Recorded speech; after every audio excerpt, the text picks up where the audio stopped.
ஆக்சுவலாக நானும் அதில் வந்து மெயினாக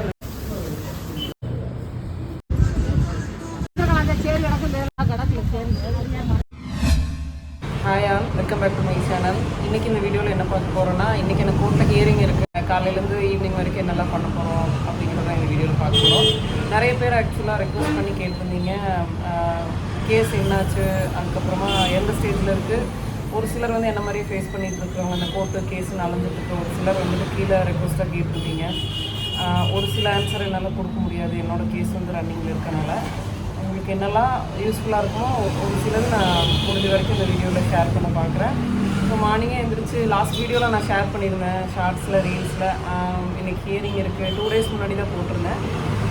இப்போ என்னோடய கேஸ் வந்து எந்த பேசிஸில் இருக்குன்னா, மோஸ்ட்லி டே டு டேட் போட்டு நான் முடிச்சிடுவேன். அப்படின்னா என்னென்னா ஒரு நாள் விட்டு ஒரு நாள் அந்த மாதிரி போட்டு க்ளோஸ் பண்ணிடுவோங்கிற மாதிரி சொன்னாங்க. பட் அன்ஃபார்ச்சுனேட்லி லாஸ்ட் டைம் பார்த்தீங்கன்னா ஏப்ரலில் ஒரு ஹியரிங் இருந்தது. அப்போது ஒரு 1 month டைம் ஆயிடுச்சு. அதுக்கப்புறமா இன்றைக்கி தான் ஹியரிங் போட்டிருக்காங்க. ஸோ மார்னிங்கே வந்துட்டு நானும் அதர்வா இல்லையா கொஞ்சம் வர மாதிரி ஆயிடுச்சு. 10:30 தான் வந்து ஹியரிங்க. ஒரு 1 hour முன்னாடி அட்வொகேட் வர சொன்னாங்க. ஸோ அதனால் வந்துட்டோம். அட்வொகேட் லேட் ஆகுன்னு சொன்னனால அதர்வா கூப்பிட்டு சாப்பிட போயிட்டேன். இந்த ஹோட்டல் பார்த்தீங்கன்னா கமிஷனர் ஆஃபீஸ்க்கு ஆப்போசிட்டில் இருக்குது. ப்ரைஸும் ரொம்ப அஃபோர்டபுளாக இருக்குது. இங்கே வந்தீங்கன்னா ட்ரை பண்ணுங்கள், ஒரு சிலருக்கு யூஸ்ஃபுல்லாக இருக்குன்ட்டு ஷேர் பண்ணியிருக்கேன். ஆக்சுவலாக நானும் அதர்வா தான் வந்தோம். நானும் அதர்வா சாப்பிட்டுட்டு இங்கே வந்தாச்சுங்க. அவனுக்கு வந்து ஒரு இடத்துல உட்கார முடியாது, அப்படியே உலாவிட்டு இருக்கான். க்ளோஸ் பண்ணியிருக்கு. ஆக்சுவலாக நாங்கள் வந்து பில்டிங் அட்வொகேட்காக வெயிட் பண்ணிகிட்ருக்கோம். ஸோ அவரை பார்த்துட்டு ஹியரிங் போனோம். மார்னிங்கே வந்து லாஸ்ட் வீடியோவில் ஷேர் பண்ணியிருந்தேன் இல்லையா, ரீல்ஸ் அண்ட் ஷார்ட்ஸில் டிஃபனு லஞ்ச் எல்லாம் பேக் பண்ணிட்டு வந்த மாதிரி. ஆக்சுவலாக சமைக்கிற மைண்ட் இல்லை. லாஸ்ட் வீடியோவில் ஷேர் பண்ண மாதிரி மோஸ்ட்லி பார்த்தீங்கன்னா அதர்வா கூப்பிட்டு வந்தால் மட்டும்தான் நான் சமைச்செல்லாம் எடுத்துகிட்டு வருவேன். அதை தாண்டி எனக்கு சமைச்சு எடுத்துகிட்டு வந்து சாப்பிட்டு அந்தளவுக்கு கான்சியஸே இருக்காது. சொல்லப்போனால் ஒரு லாஸ்ட்டு கேஸ் ஸ்டார்ட் பண்ணி ஒரு ஃபஸ்ட்டு ஒரு 2-3 yearsலாம் மார்னிங் டிஃபனும் ஸ்கிப் பண்ணிடுவேன். பிரேக்ஃபாஸ்ட்டு லஞ்சு எல்லாம் ஸ்கிப் பண்ணிடுவேன். ஒரு அப்செட்டாகவே இருக்கிற மாதிரி இருக்கும், ரொம்ப ஸ்ட்ரெஸ்ஸாகவே இருக்கும். இங்கே வந்துட்டு போகிறதுனா அவங்களுக்கு நார்மலாக இருக்காது இல்லையா. அப்புறம் கொஞ்சம் கொஞ்சமாக அப்படியே மாற்றிட்டேன். மெயினாக அப்போ இருந்தே. ஆனால் அதர்வா கூப்பிட்டு வரேன் அப்படின்னா லஞ்சு டிஃபன் எல்லாமே பேக் பண்ணி ஜூஸ் முதற்கொண்டு தண்ணி எல்லாமே எடுத்துகிட்டு வந்துடுவேன். ஸோ அட்வொகேட்காக வெயிட் பண்ணிருக்கோம். இங்கே பார்த்துட்டு நாங்கள் அப்படியே கிளம்பணும். சாரி, நாங்கள் வந்து ரொம்ப மெயின் ரோட்டில் இருக்குது இந்த பில்டிங், அதனால் ரொம்ப நாய்ஸாக இருக்குது. கமிஷனர் ஆஃபீஸ் பக்கத்தில் பார்த்தீங்கன்னா ஒரு ஹோட்டல் இருக்குது, நான் காமிச்சிருந்தேன் இல்லையா. அங்கே தான் வந்துட்டு போய் சாப்பிட்டுட்டு அப்படியே வந்தாச்சு. ஸோ இங்கே இவரை மீட் பண்ணிவிட்டு அங்கே போய் ஹியரிங் அட்டன் பண்ணிட்டு அது எப்படியுமே பாஸ் ஓவர் ஆகும். இன்றைக்கி நான் லாஸ்ட்டு ஷார்ட்ஸில் ரீல்ஸில் ஷேர் பண்ணியிருந்த மாதிரி என்னோடய கேஸ் இப்போ என்ன ஸ்டேஜில் இருக்குன்னா கிராஸ் வரைக்கும் வந்திருக்கு. நம்மளுக்கு ஆப்போசிட் பார்ட்டி, ஐ மீன் என்னோடய ஹஸ்பண்டுக்கு இன்றைக்கி கிராஸ். நம்ம அட்வொகேட் அவங்கள கிராஸ் பண்ண போகிறாங்க. ஒரு சிலது வந்து ஷேர் பண்ணலாம், ஒரு சிலது ஷேர் பண்ண முடியாது. நிறைய டவுட்ஸ் கேட்குறீங்க இல்லையா, அதில் என்னால் முடிஞ்ச வரைக்கும் இந்த வீடியோவில் சொல்ல பார்க்குறேன், கவர் பண்ணுறேன். அப்புறம் நான் எப்படியெல்லாம் ஃபேஸ் பண்ணுறேங்கிறத பற்றி தான் இந்த வீடியோ இன்றைக்கி நான் மெயினாக பண்ணது காரணமே, என்ன மாதிரியே எக்கச்சக்கமான பொண்ணுங்க இதை ஃபேஸ் பண்ணிகிட்ருக்கீங்க. ஒரு சிலருக்கு அதில் யூஸ்ஃபுல்லாக இருக்கும் அப்படிங்கிறதுக்காக மட்டும் இது பண்ணியிருக்கேன். ஒரு சிலர் பாதி வீடியோ பார்த்துட்டு ஒரு சிலர் நெகட்டிவ் கமெண்ட்ஸை கொடுக்குறீங்க. அதை பற்றி எனக்கு கவலை இல்லை. நான் அதை பற்றி எப்போவுமே ஃபீல் பண்ண போகிறதில்ல. அவ்வளோ சீக்கிரம்லாம் என்னை வந்து ஒருத்தங்க ஹர்ட் பண்ணிடுவோ இல்லை அழ வைக்கிறவோ நான் இடம் கொடுக்க மாட்டேன். எங்கள் லைஃப் கம்பேரிட்டிவ்லி அதர்ஸ் நார்மல் இல்லை. இப்போ எனக்கு என் பையனுக்கு பார்த்தீங்கன்னா ஸ்கூல் லீவ். ஸோ எனக்கு தான் வந்தாகணும். அவன் என்ன தப்பு பண்ணான், அவனையும் கூட்டிகிட்டு இங்கே வந்திருக்கேன். இவனை மாதிரியே வந்து இங்கே எத்தனையோ பொண்ணுங்க வந்து குழந்தைங்களையும் கூப்பிட்டு வர வேண்டிய ஒரு சுச்சுவேஷன். ஸோ அவங்க எல்லாருக்காகவும் தான் மெயினாக இந்த வீடியோ பண்ணிகிட்ருக்கேன். புதுசாக பார்க்குறவங்களுக்கு இந்த டீட்டெயில். 2014 எனக்கு கல்யாணம் ஆச்சு. 2017 செப்பரேட் ஆகிட்டோம். 17 2000 இப்போ ஸ்டில் இன்னைக்கு டேட் வரைக்கும் கேஸ் நடந்துட்டுருக்குங்க. டிவோர்ஸ் கேட்டு மெயின்டெனன்ஸ் கேட்டு ஃபைல் பண்ணது என்னோடய ஹஸ்பண்ட். நான் வந்துட்டு சேர்ந்து வாழணும்னு ஃபைல் பண்ணேன் 2017. ஸோ ரிப்ளை பெட்டிஷன் வந்து சேர்ந்து வாழணும் அப்படிங்கிறதுக்காக ஃபைல் பண்ணியிருக்கேன். இதில் இன்னும் உங்களுக்கு டீட்டெயில்ஸ் ஏதாவது வேணும்னா ப்ரீவியஸ் வீடியோவில் ஷேர் பண்ணியிருக்கேன். லிங்க் வந்து கீழே டிஸ்கிரிப்ஷனில் கொடுக்குறேன். உங்களுக்கு வேணும்னா செக் பண்ணி பார்த்துக்கோங்க. மெயினாக இந்த ஹியரிங் டே போடுறதுக்கான ரீசனே பார்த்தீங்கன்னா, மேரேஜ் லைஃப்புங்கிறது நார்மலான ஒரு லைஃப்பை தாண்டி இந்த மாதிரியும் இருக்குது இல்லையா, இதை ஷேர் பண்ணணும்னு தோணுச்சு. ஸோ காலையிலேருந்து ஈவினிங் வரைக்கும் ஹியரிங் டேயில் இந்த மாதிரியெல்லாம் இருக்குது அப்படிங்கிறது தான் மெயினாக இந்த வீடியோவில் பார்க்க போகிறோம். ஃபஸ்ட் டைம் பார்க்குறீங்கன்னா இதுக்கு முன்னாடி அப்லோட் பண்ணியிருக்க வீடியோஸில் ஏதாவது உங்களுக்கு ஒரு யூஸ்ஃபுல்லான மெசேஜ் இருக்குது அப்படின்னா கண்டிப்பாக சப்ஸ்கிரைப் பண்ண கன்சிடர் பண்ணுங்கள். வாங்க வீடியோ கண்டினியூ பண்ணிக்கலாம். ஈவினிங் வரைக்கும் என்னெல்லாம் நடக்குதோ நான் அப்டேட் பண்ணுறேன். மொபைல் அலௌட் இல்லை. உள்ளே போனோன்னா இன்றைக்கி என்ன நடக்கும்னா, ஆப்போசிட் பார்ட்டிக்கு கிராஸ் இருக்கனால கண்டிப்பாக பாஸ் ஓவர் ஆகும். உள்ளே போனோன்னா பாஸ் ஓவர்னு சொல்லுவாங்க. நம்ம வெயிட் பண்ணுற மாதிரி இருக்கும். வெயிட் பண்ணி முடிச்சுட்டு என்ன நடக்குதோ நான் வெளியே வந்துட்டு உங்கள்கிட்ட ஷேர் பண்ணுறேன். அட்வொகேட்ஸ் தாண்டி யார் உள்ளே வந்தாலுமே செக் பண்ணிட்டு தான் விடுவாங்க. கோர்ட்குள்ளே எடுத்தோன்னே பார்த்திங்கன்னா ஒரு பிள்ளையார் டெம்பிள் இருக்குது. போயிட்டு போனாலே கொஞ்சம் ஒரு பீஸ்ஃபுல்லாக இருக்கிற மாதிரி இருக்கும்.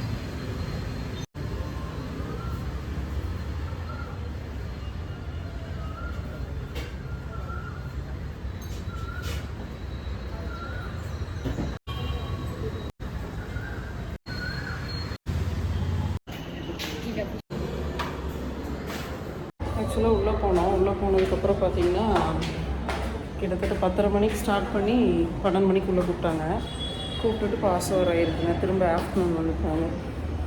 அப்படி கண்டினியூ பண்ணுறேன் நான். ஸோ 2 o'clock மேலே சாப்பிட்லான்ட்டு அதர்வாவை அதே ஹோட்டலுக்கு வந்துட்டு லஞ்சுக்கு கூட்டிகிட்டு போயிருந்தேன். சாப்பிட்டுட்டு நீங்கள் இருந்து கிளம்புனோம்னா உள்ளே போயிட்டு நீ ஹியரிங் முடிச்சுட்டு உங்ககிட்ட நான் பேசுகிறேன்.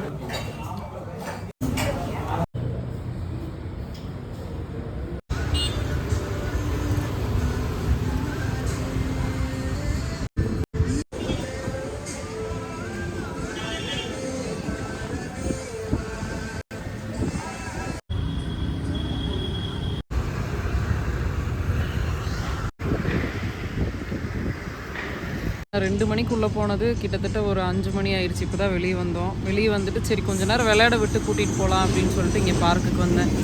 அதர்வா விளையாண்டுருக்க பாருங்க. ஸோ இனி எனக்கு மெயினாக என்னென்னா அடுத்த ஹியரிங் கூட்டிகிட்டு வர வேண்டியதில்லை, அப்பாடான் இருக்கு. ஏன்னா காலையிலேருந்து சொல்கிறேன் அவ்வளோ ஸ்ட்ரெஸ்ஸு. 2 மணிக்கு சாப்பிட்டு உள்ளே போனது தான்.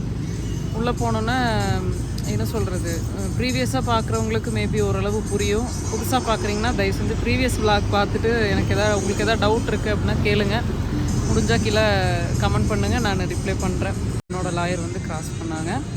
கிட்டத்தட்ட அதுவே பார்த்திங்கன்னா ஒரு 2 hours அந்த மாதிரி ஆயிடுச்சு. ஸோ அது முடிச்சுட்டு அதர்வா பார்த்திங்கன்னா கொஞ்ச நேரம் உள்ளே இருந்தால் கொஞ்ச நேரம் வெளியே இருந்தால் எழுதிட்டு ட்ராயிங் பண்ணிவிட்டு மொபைலில் வந்து கொஞ்ச நேரம் கேம் விளாண்டுட்டு எப்படியோ போயிடுச்சு. அதுக்கப்புறமா ஆஸ் யூஷுவல் போகிற வழியில் இருக்கிற இந்த பார்க்குக்கு வந்துட்டு கொஞ்ச நேரம் அப்படியே விளையாண்டுட்டு கூட்டிகிட்டு வந்தேன். நோ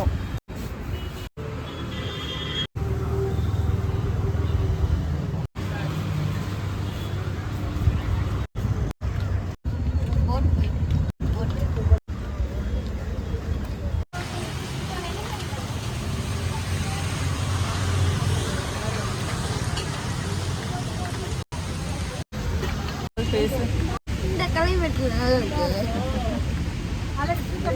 ரொம்ப நல்லா இருக்கு. சப்ஸ்கிரைப் பண்ணுங்க.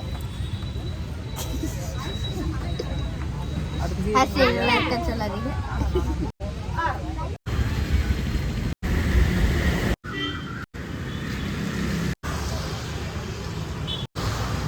ஹாய் ஆள், ஒரு வழியாக வீட்டுக்கு வந்து சேர்ந்துட்டோம். டைம் பார்த்திங்கன்னா கரெக்டாக ஒரு 6:30 ஆயிடுச்சு. மார்னிங் வந்து 8:20 அந்த மாதிரி கிளம்புனது. ஒரு நாள் போயிடுச்சு. சொல்லப்போனால் இன்றைக்கி என்னோடய சிஸ்டர் சைடில் ஒரு ஃபங்க்ஷன் வேறு இருந்தது. அதுக்கு போக முடியல. இப்படி தான் நிறைய வாட்டி ஆயிருக்கு. நிறைய வாட்டி பார்த்திங்கன்னா ஸ்கூல் வந்து ஹாஃப் டே அந்த மாதிரி வைக்கிற டைம்லேயும் ரொம்ப ஸ்ட்ரகிள் ஆகும். அதர்வா கொண்டு போய் ஸ்கூலில் அவன் படிக்கிற ஏரியா குனிமுத்தூருக்கு அந்த பக்கம் போனோம். கோர்ட் இருக்கிறது உங்களுக்கு கோயம்புத்தூர் மெயின் டவுனில். ஸோ இங்கேருந்து அங்கே போகிறக்கே ஒரு 1/2 hour மேலே ஆகும். நான் காலையில் அதர்வா ட்ராப் பண்ணிவிட்டு அங்கேருந்து கோர்ட்டுக்கு போய் கோர்ட்லேருந்து இப்போ ஹாஃப் டே விட்டுட்டாங்கன்னா அவனை போய் பிக் பண்ணிவிட்டு திரும்ப கோர்ட்டுக்கு வந்துட்டு வீட்டுக்கு போகணும். பயங்கர ஸ்ட்ரகிளாக இருக்கும். என்னை விட அவனும் ட்ராவல் பண்ணுறான். ரொம்பவே உண்மையாக சொல்கிறேன் ஹர்ட்டிங்காக இருக்குது. இன்றைக்கே பார்த்திங்கன்னா காலையிலேருந்து அவ்வளோ ஸ்ட்ரெஸ்ஸாக இருந்தது. ரொம்ப மன உளைச்சல், செலவு, அலைச்சல் எல்லாமே சொல்லப்போனால். இவ்வளோ இருக்குது. நீங்கள் ஏன் இது கண்டினியூ பண்ணுறீங்க? ஒரு கையெழுத்து தானே போட்டு கொடுத்துட்டு போங்க. கீழே வர கமெண்ட்ஸ் பற்றி சொல்லிகிட்ருக்கேன் நான். ஈஸியாக வந்து டெக்ஸ்ட் பண்ணிடுறீங்க. இதுக்கு பின்னாடி வந்து எவ்வளோ இருக்குங்கிறது எங்களை மாதிரி ஃபேஸ் பண்ணிகிட்ருக்கிறவங்களுக்கு தான் தெரியும். தெளிவான ஒரு முடிவெடுத்து சரி ஓகே ஆரம்பத்திலே வந்து ஓகே டிவோர்ஸ் வரைக்கும் போயிடுச்சு, குவிட் பண்ணிவிட்டு வேறு கல்யாணம் பண்ணிக்கலாங்கிற ஒரு ஐடியாலையோ இல்லை இந்த பிரச்சனை வேண்டாம் நம்ம இப்படியே இருந்துக்கலாம்னு நினச்சிட்டோ நம்ம வந்து கோர்ட்டு கேஸு நலைய வேண்டான்ட்டோ போகிறவங்களுக்கு நான் ஒன்று தான் சொல்கிறேன், பெஸ்ட் சாய்ஸ் அதுதான். அதை தான் நான் ஃபஸ்ட்டு பண்ணின வீடியோலேயே சொல்லியிருந்தேனே. ஆனால் ஆப்போசிட்டாக நான் என்ன யோசித்தேன்னா, நான் வந்து ஃப்யூச்சரில் நம்மளுக்கு தெரியாது இல்லையா, கல்யாணம் ஆனதுக்கப்புறம் ஒரு 1 or 2 இயர்ஸில் பிரச்சனையாகும். அது வந்து டிவோர்ஸ் அப்ளை பண்ணி அது 8 வருஷம் நடக்க விடுவாங்கங்கிறது ஃப்யூச்சர் தெரியாது. எனக்கு என்னோடய லைஃப்பில் நான் எடுக்கிற டெசிஷன், என்னோடய முடிவு எனக்கு ஓகே. சிம்பிளி 2014 கல்யாணம், 17 செப்பரேஷன், 17 கேஸ் ஃபைல் பண்ணுறாங்க ஹஸ்பண்ட் சைடு டிவோர்ஸ் வேணும்னு சொல்லி. அது கூட மெயின்டெனன்ஸும் ஃபைல் பண்ணுறாங்க எம்ஏஎல்எஃப் போட்டு. ஸோ எனக்கு என்னோடய லைஃப்பில் நான் எடுத்த டெசிஷன் என்ன எடுத்தேன், விட்டுட்டு போனாங்க, டிவோர்ஸ் நோட்டீஸ் வந்தது. சரி ஓகே நம்ம பொறுமையாக ஒரு முடிவு எடுக்கலாம், வெயிட் பண்ணலாம், பார்த்துக்கலாம், சரியாயிரும். வாழ்ந்தது நம்ம தான், நம்மளுக்கு தான் வந்து என்ன ஏதுங்கிறது ஃபுல் அண்ட் ஃபுல் தெரியும். நானுமே ஒரு சிலதுக்கு மேலே நான் வந்து சோஷியல் மீடியாவில் சொல்ல முடியாது. பிரச்சனை எதை சொல்கிறது எதை விடுறதுங்கிறத தாண்டி கேஸ் ரன்னிங்கில் இருக்கிறனால ஒரு சில ரீசனுக்காக நான் சொல்லலை. இப்போ நீங்கள் கேட்கலாம், ஓகே சிஸ்டர் உங்கள் பர்சனல் நீங்கள் ஷேர் பண்ணுறீங்க, இது யாருக்கு என்ன யூஸ்ன்னு நினைக்கலாம். பட் என்ன மாதிரியே ஃபேஸ் பண்ணிகிட்டு இருக்கிறவங்களுக்கு மட்டும் இது யூஸ் பண்ணும் அப்படிங்கிறதுக்காக நான் பேசலை. ஸோ வீட்டில் எங்கேயாவது உங்கள் ஃப்ரெண்டோ இல்லை ஃபேமிலியில் யாருக்காவதுக்கோ இல்லை தெரிஞ்சவங்களுக்கோ ஃப்ரெண்ட்ஸுக்கோ யாருக்கு வேணாலும் கல்யாணங்கிறது நடக்கலாம் இல்லையா? அட்லீஸ்ட் இந்த மாதிரி ஏதாவது பார்த்தா ஓகே சரியான ஒரு மாப்பிள்ளையை நம்ம தேர்ந்தெடுக்கலன்னா அது பின்னாடி எந்த லெவலில் பாதிக்கோ எவ்வளோ அதனால் ஃபேஸ் பண்ணுவாங்கன்னு கொஞ்சமாவது யோசிச்சு என்ன மாதிரி கல்யாணத்துக்கு அப்புறம் யோசிக்காமல் கல்யாணத்துக்கு முன்னாடி யோசிச்சிருக்கலாம் இல்லையா? நான் என்னோடய பேரண்ட்ஸ் தப்பு சொல்ல மாட்டேன், அவங்களுக்குமே தெரியாது ஃப்யூச்சரில் என்ன நடக்கும்னு, எனக்குமே தெரியாதுல்ல. கல்யாணம் பண்ணியில் நம்ம என்ன நார்மலாக ஒரு மைண்ட் செட்டில் இருந்திருப்போம், ஃப்யூச்சர் தெரிஞ்சு நம்ம பண்ணிக்க போகிறதில்ல. அதனால தான் சொன்னேன் என்னோடய லைஃப்பில் நான் எடுத்த டெசிஷன் எனக்கு ஓகே. ஸோ நீங்கள் யாராவது இந்த மாதிரி இருக்கீங்க, லட்சக்கணக்கான பொண்ணுங்களை நம்ம கோர்ட்டில் ஒரு மாதத்தில் ஒரு வருஷத்தில் இல்லை ஒரு இயரில் நம்ம வந்து பார்க்குறோம், லட்சக்கணக்கான பொண்ணுங்க இந்த மாதிரி பிரச்சனையை ஃபேஸ் பண்ணிகிட்ருக்காங்க. அவங்களோட எல்லாரோட வாய்ஸுமாக தான் சத்தியமாக நான் பேசிகிட்டு இருக்கேன், எனக்காக மட்டும் பேசலை. சொல்லப்போனால் உங்களுக்கு வந்து இன்றைக்கி நேற்று நான் ரீல்ஸ் இல்லை ஷார்ட்ஸில் ஷேர் பண்ணுறனால உங்களுக்கு ஒரு சிலது தெரியும். பட் நான் 2017 நான் ஃபேஸ் பண்ணிகிட்ருக்கேன். 17 20 சேனல் ஸ்டார்ட் பண்ணுறேன். அந்த 20 24 வரைக்கும் எந்த இடத்துல இதை பற்றி பேசலை. அன்றைக்கி உண்மையாகவே சொல்கிறேன், நம்ம ஒரு ரிவ்யூ போடுறோம், ஒரு ட்ரெஸ்ஸு, ஒரு ஷாப்பிங், ஒரு எல்லாமே அப்புறம் தான். நம்மளோட மெயின் லைஃப்பில் இவ்வளோ நடக்குது, இது போட்டால் ஒரு 4 பேருக்கு யூஸ்ஃபுல்லாக இருக்கட்டும். இன்னொரு பொண்ணு வந்து இப்படி வந்து உட்காந்துருக்கூடாது, இன்னொரு பொண்ணு வந்து இந்த மாதிரி ஒரு முட்டாள்தனமாக ஒரு முடிவு எடுத்து வெயிட் பண்ணிட்டுலாம் உட்காரக்கூடாது. ஒரு சிலர் என் வீடியோ பார்த்துட்டு ஆக்சுவலாக என் ஃப்ரெண்ட்ஸ் ஆகட்டும் ஃபேமிலி ஆகட்டும், மோஸ்ட்லி ஃப்ரெண்ட்ஸ் அப்படின்னு எடுத்துக்கிட்டாலே ரொம்ப பாசிட்டிவாக தான் பேசுவாங்க. நான் அன்றைக்கி வீடியோ போட்டதுக்கு கூட பாசிட்டிவாக தான் பேசினாங்க. பட் அதுலேயும் கூட குறை கண்டுபிடிச்சி ஒரு கேங் இருக்கு இல்லையா நம்மளை சொல்கிறதுக்கு.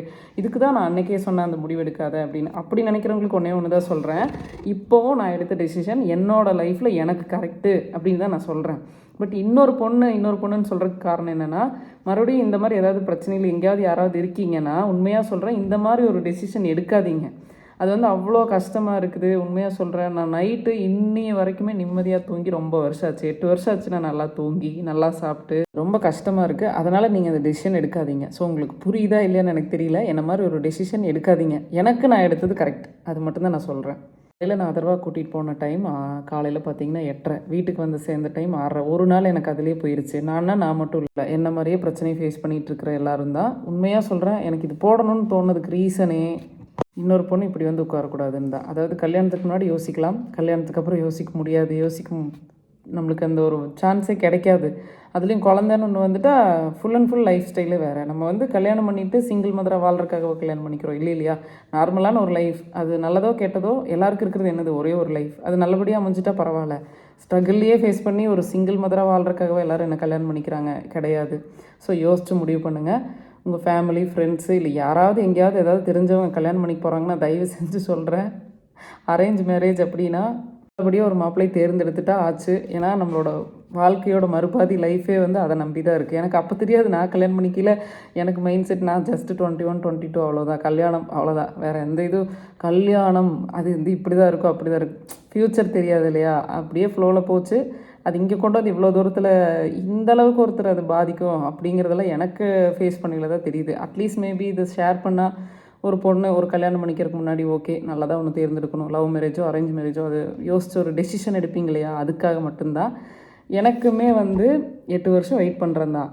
அதாவது 2014 கல்யாணம், இன்றைக்கி 2025, 24 உங்களுக்கு 10 இயர் கம்ப்ளீட் ஆகுது. அந்த 10 இயர்லேயும் நான் வாழ்ந்தது ஒரே ஒரு வருஷம் தான். ஒரு வருஷம் வாழ்ந்த ஒருத்தருக்காக 9 வருஷம் வெயிட் பண்ணுறேன். அந்த 9 வருஷம் மைண்ட் செட் ஒரே மாதிரி தான் இருந்ததான்னு கேட்டால் கிடையாது. ஸ்டார்டிங் ஸ்டேஜ் ஓகே, பிரச்சனைனா நம்மளும் வந்து உடனே அவசரப்பட்டு ஒரு முடிவு எடுக்க வேண்டாம், வெயிட் பண்ணலாம் அப்படின்னு நினச்சேன். எப்படியாவது வந்துடணும், சேர்ந்துடணும், வாழ்ந்துடணும், நம்மளுக்கும் ஒரு நார்மலான ஒரு லைஃப் இருக்கணும், இப்படிலாம் ஆசைப்பட்டேன், நான் இல்லைன்னு சொல்ல.